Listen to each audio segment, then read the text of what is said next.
ini adalah TKP kejadian horor tersebut.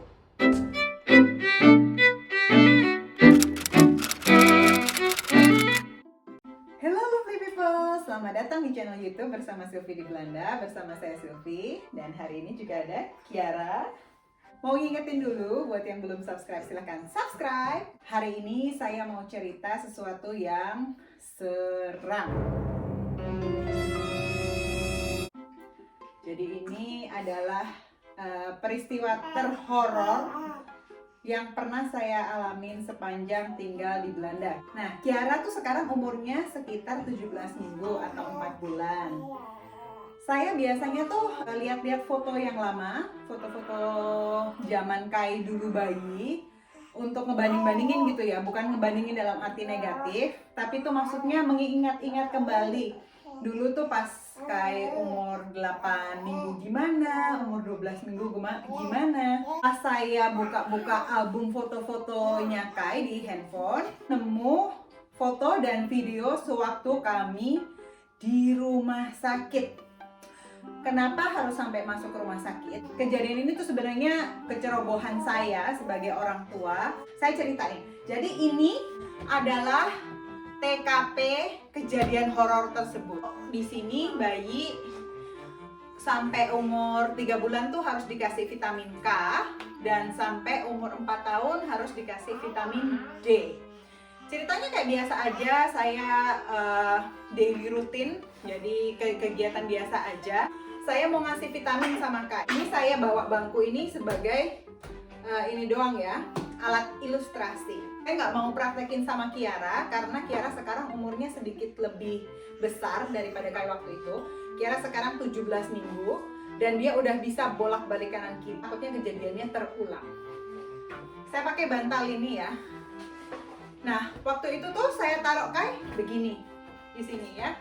Umur Kai 10 minggu, jadi belum sampai 3 bulan. Pas saya baca-baca dan tanya kiri kanan tuh kan bayi mulai bolak-balik badan itu sekitar 3 bulan 4 bulan ya.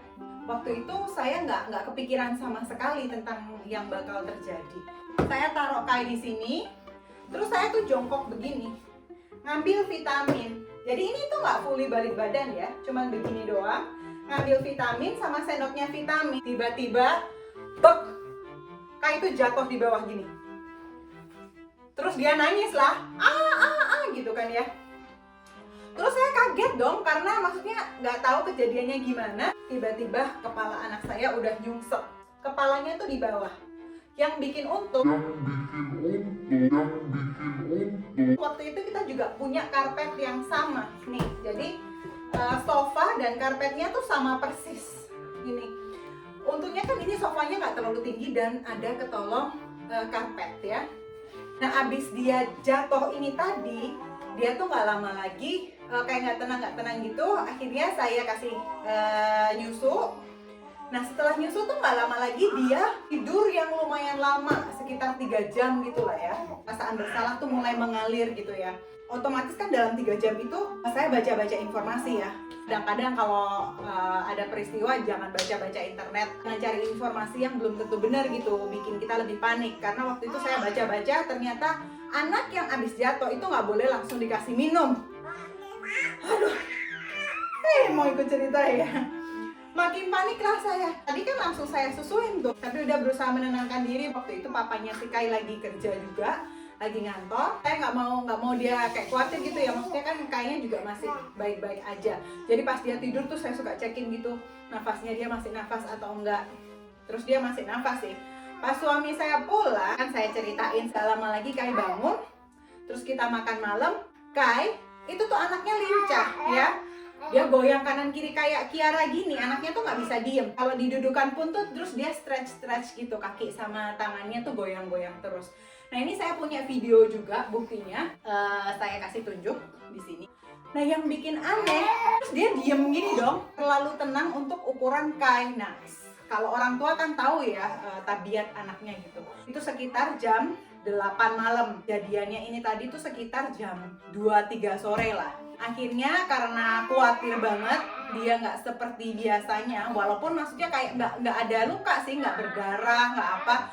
Cuman karena dia bertingkah laku berbeda dari biasanya, akhirnya kita cepat-cepat bawa ke rumah sakit, ke UGD. Kita langsung dimasukin ke bagian anak-anak waktu itu. Aduh, selama nunggu, selama apa tuh tegang banget kan ya. Karena pas nunggu tuh dia akhirnya jadi nangis. Nggak tenang, bukan nangis yang jerit-jerit gitu, tapi kayak yang merintih-rintih kesakitan gitu ya.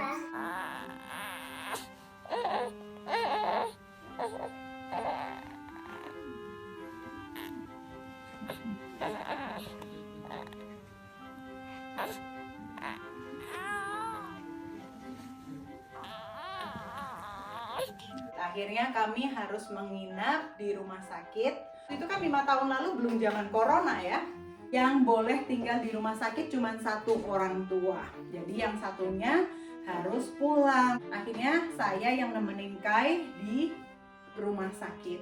Di Belanda, buat yang pada tinggal di Belanda pasti tahu ya, itu tuh kalau punya anak bayi di bawah 6 bulan disarankan untuk tidak tidur satu ranjang dengan bayinya, dengan alasan bahwa orang tuanya bisa jadi nggak sengaja nutupin anaknya dengan selimut, jadi dia bisa overheating, kepanasan, atau bisa kelindes sama badan orang tuanya gitu.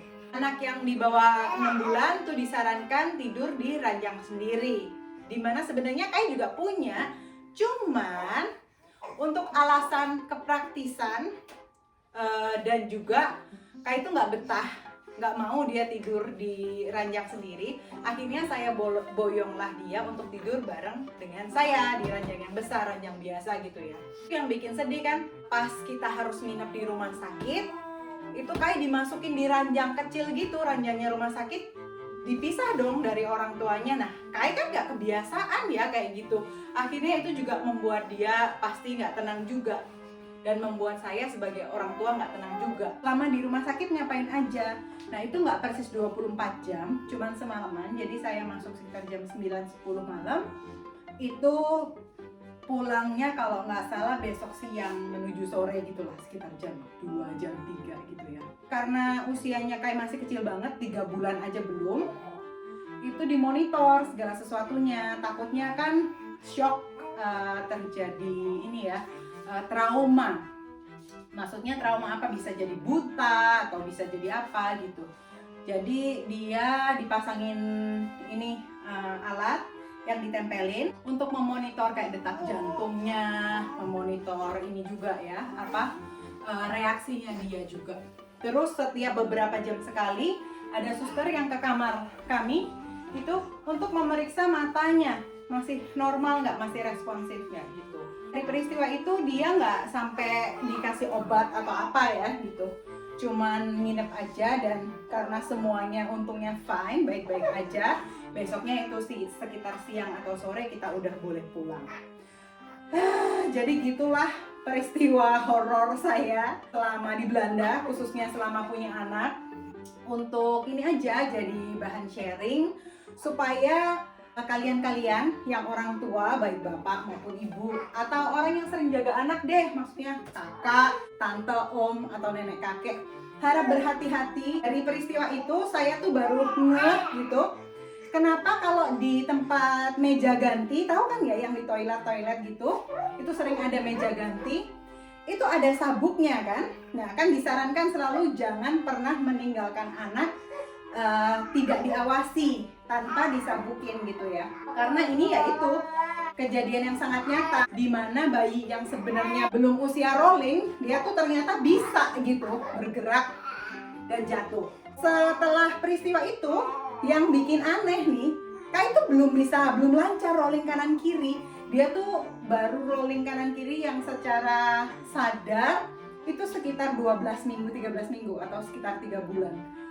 Nah itu dia, siapa yang tahu kan ya, karena kecerobohan orang tua menjadikan peristiwa yang tidak mengenakan. Saya harap peristiwa ini tidak terjadi ke kalian.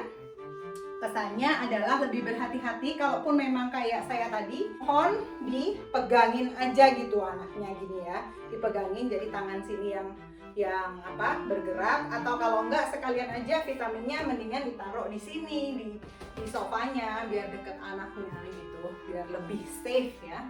Udah sih, gitu aja yang saya mau ceritain. Semoga video ini memberi sedikit manfaat buat kalian di sana. Kalau suka videonya jangan lupa like dan tulis komen di bawah peristiwa terhoror apa yang kalian pernah alamin, baik itu dengan anak sendiri atau anak tetangga, atau pernah denger gitu cerita horor apa dengan anak-anak. Yang belum subscribe, jangan lupa subscribe. Terima kasih sudah bergabung dengan video kali ini. Sampai jumpa di video selanjutnya. Terima kasih.